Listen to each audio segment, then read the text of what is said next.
We'll be joined by Professor Wu Jiaming. And Professor Wu is from the Imaging and Intelligence Technology Lab of the Tsinghua University. So could you first of all introduce some facts about the lab, about your technology, and how this technology works? Let me first show you some experiment. This is used for the neural network detection. And this can capture the imaging of the transmission of the light in air. And this is the chip. The set of chip is used for improving the efficiency and the performance of the imaging. And this will also offset the influence of the turbulence of the air. And this will output high-resolution imaging. So here we have displayed a set of equipment, a set of systems used for the optical field imaging. And this includes the 3D imaging and other types of images. Well, Professor Wu, thank you very much for your information. As I walked through the corridor, I also noticed some exhibition boards. So could you give me further more information? Yes, sure. I learned that this lab was created in 2001. So what is the major role of this lab? Well, this lab is intended for the research of AI and also imaging and also brain science. And we have worked in the field of the optical field imaging and also the 3D imaging. And we have developed a chip that applies to the development of artificial intelligence. As you know, that the technology, the computing capacity is limited by the Moore law. So we need to find a solution to use the technology as a solution for improving the imaging efficiency. If we input an imaging object, we can use the optical neuron to change the network, the transmission of the network. So this will enable the efficiency improvement of the computing skills. And this is a model of the chip. And we are able to integrate all the elements onto this silicon chip. So it has a small size. The size is as small as only 1 square centimeter. So you mentioned that the improvement of the efficiency will sacrifice the quality.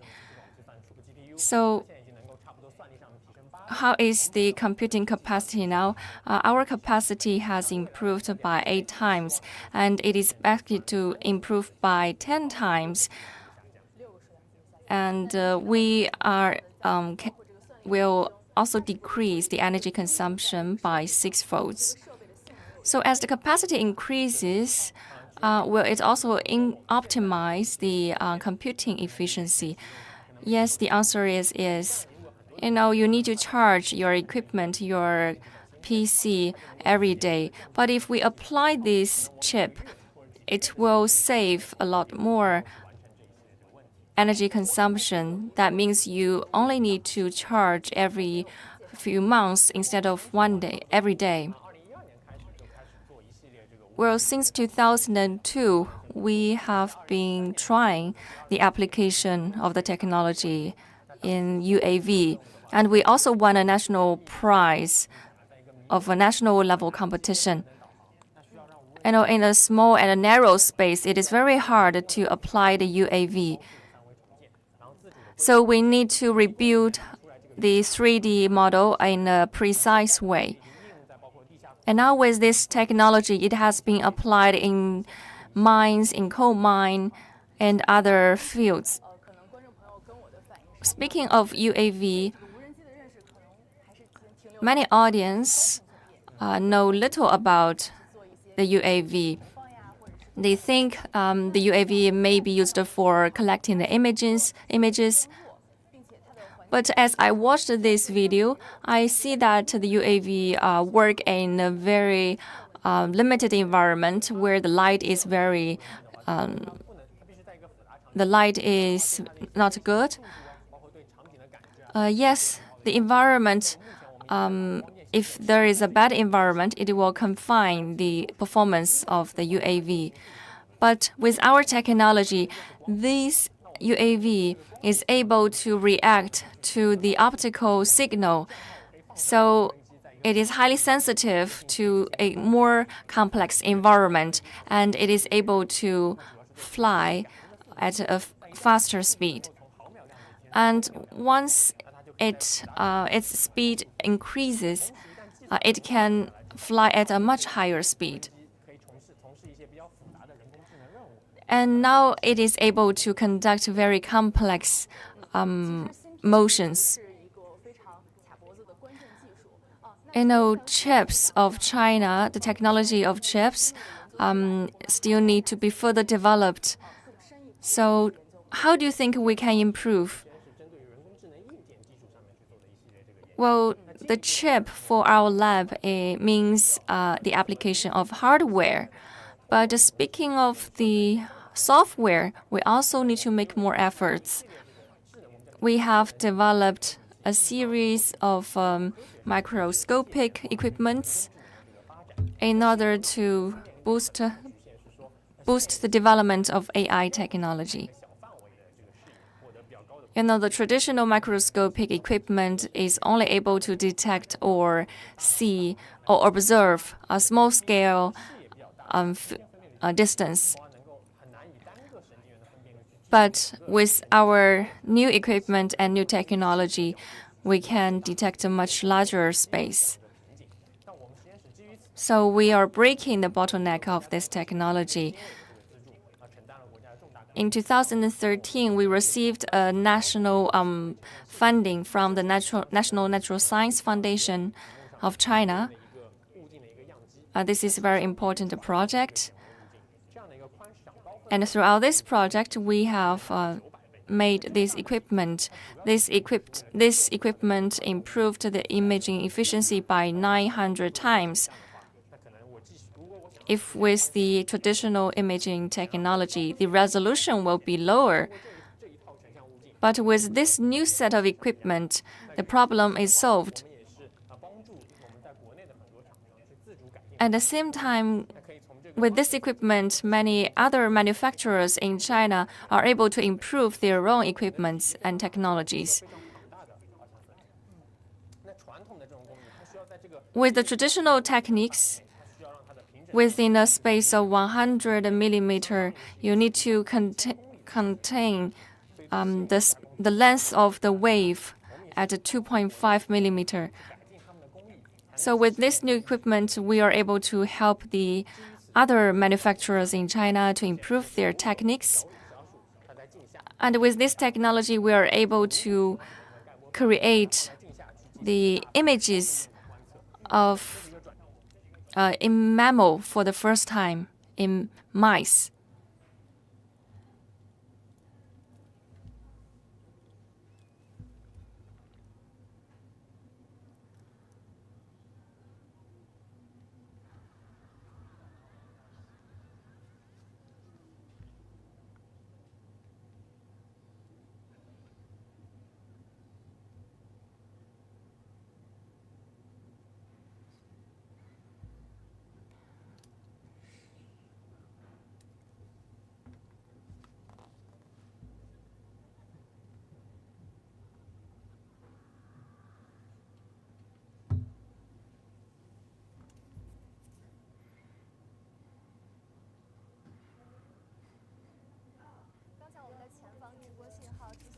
Ladies and gentlemen, we have a small problem with our technology and a signal. Now let's come back to the technology session for Tsinghua University. Our anchor has brought you some knowledge about the Imaging and Intelligence Technology Lab of Tsinghua University. I believe you have found this session enlightful. You know, the optical chips is transmitted from the electrons. And with the new technology, the transmission is replaced by photons. Actually, through the broadcast just now, I have learned something about the UAVs and the imaging technology. Actually, during the live stream, we have received the comments from our online viewers who have expressed their pride for these technologies. Here, I'd like to share some of them with you. Comments like, I have seen how fast the change is taking place in Tsinghua University. I am a fresh graduate from Tsinghua University. I hope I can try my best to make a contribution to the country. Well, actually, I study nuclear science. I echo this comment. The nuclear science of China is also a leading technology in the world. There is a motto about the nuclear science in China that is to achieve a huge undertaking, to aim high and achieve high.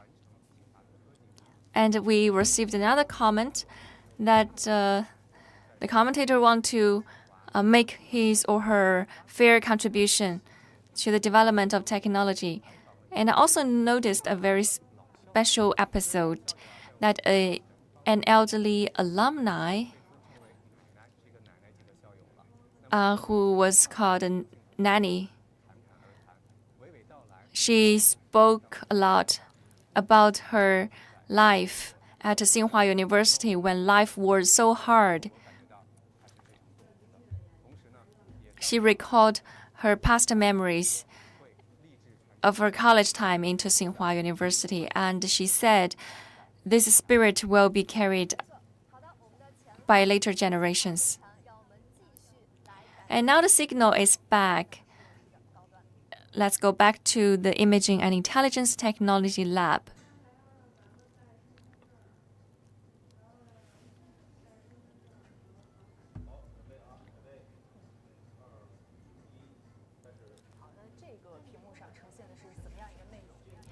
Can you share something about this video? This is the imaging of the mice brain. And it's very hard for the optical imaging to be achieved at such a condition. But with our new technology, we make the imaging more clearer, and you can see every detail so clear.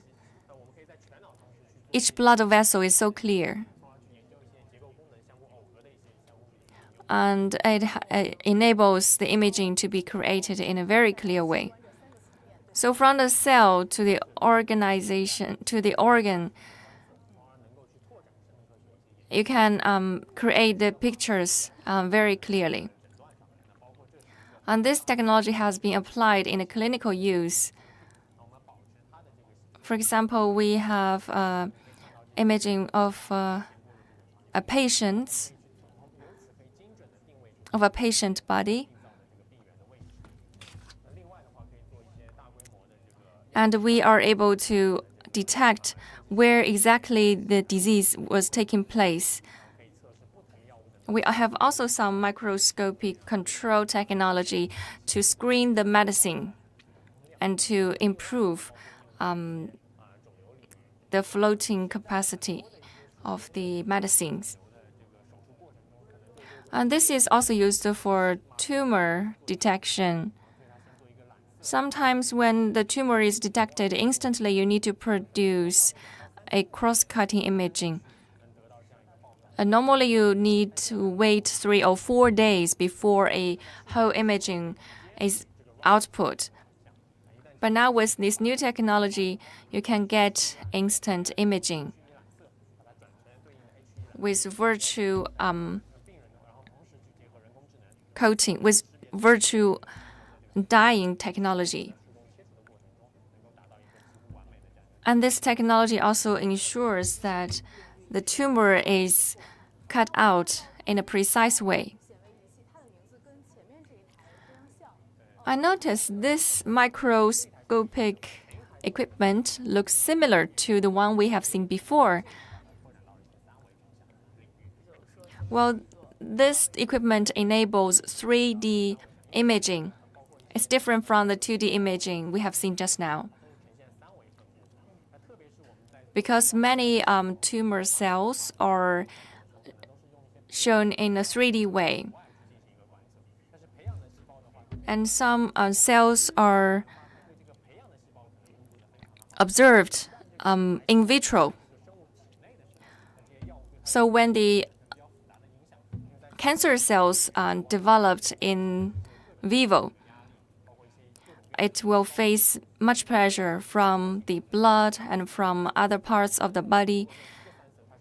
This makes it all the more demanding for the images to be created. So the 3D imaging is a complex and a challenging issue. And that's what exactly we are studying. You can see the green cells are the tumor cells.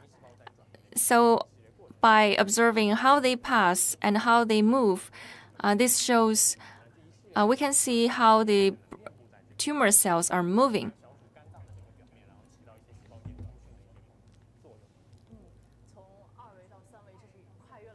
So from 2D to 3D, this is a giant leap. No matter for 2D or 3D, but speaking at the microscopic level, they are more or less the same. But as to the daily use, how different are they?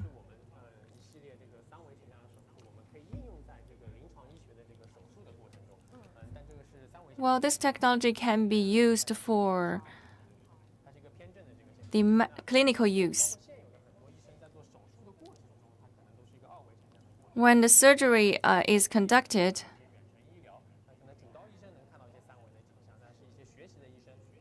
the 3D imaging will be needed.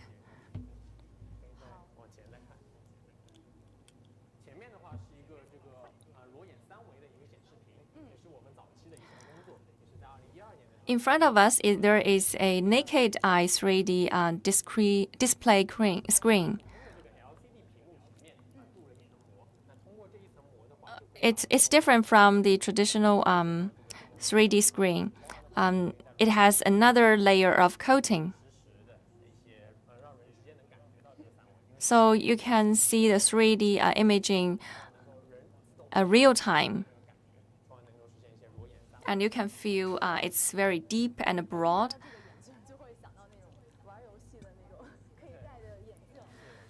Well, this Google is like for game playing. We have worked out many 3D technologies, not only for imaging, but also for the scenario imaging creation.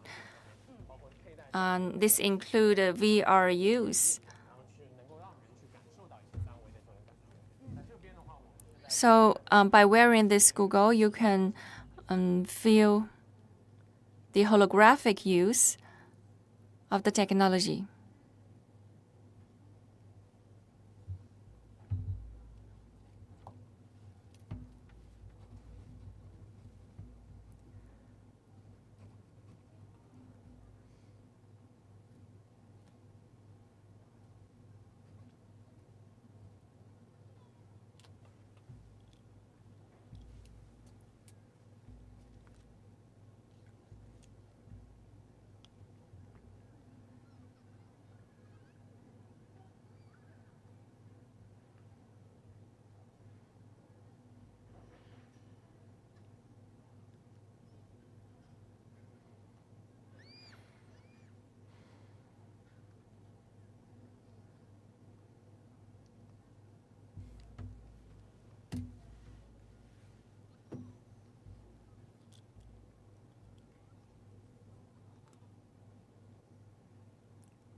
So what is this screen displaying? Is it for entertainment use?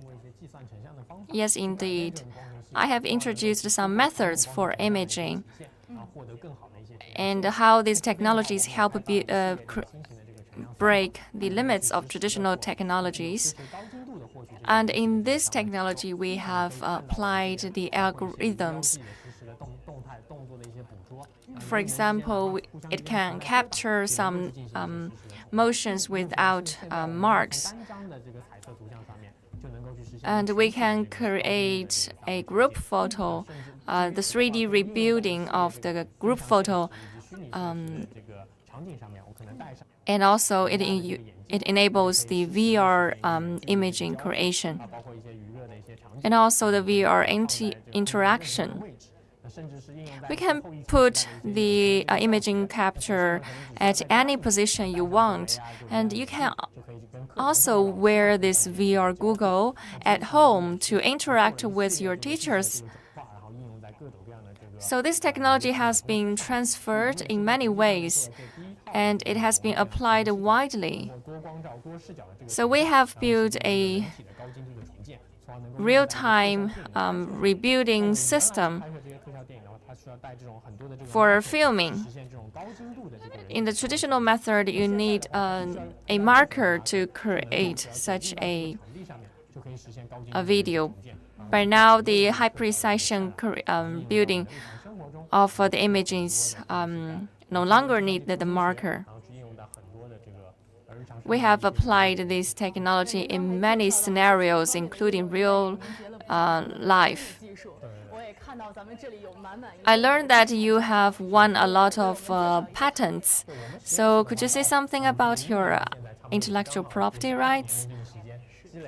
Well, our lab has a history of 20 years. We have won 500 patents, and 100 of them have been authorized for transfer. This means we are able to put into concrete use of the technology in our real life and also for the economic purpose. You mentioned this lab has 2 chips and 1 equipment. We have seen the chips. So what is the 1 equipment? Well, that equipment is the optical field microscopic equipment. So with 1 single chip, it is able to produce the imaging in optical field. It can be applied in many ways. For example, you don't need to change anything about the traditional optical system. You can achieve a high imaging output of a 2D imaging. It can also achieve a high resolution of the imaging of the turbulence of the air. And also we achieve a observation of at a distance of the Earth's moon distance of 400,000 kilometers. So how about the resolution of the observation? For example, for an observation with a distance of 400,000 kilometers, then the resolution is 100 meters. Well, thank you, Professor Wu. Thank you for providing so much useful information. So we hope you can gain more breakthrough in your technology. So much for my part. Stay tuned.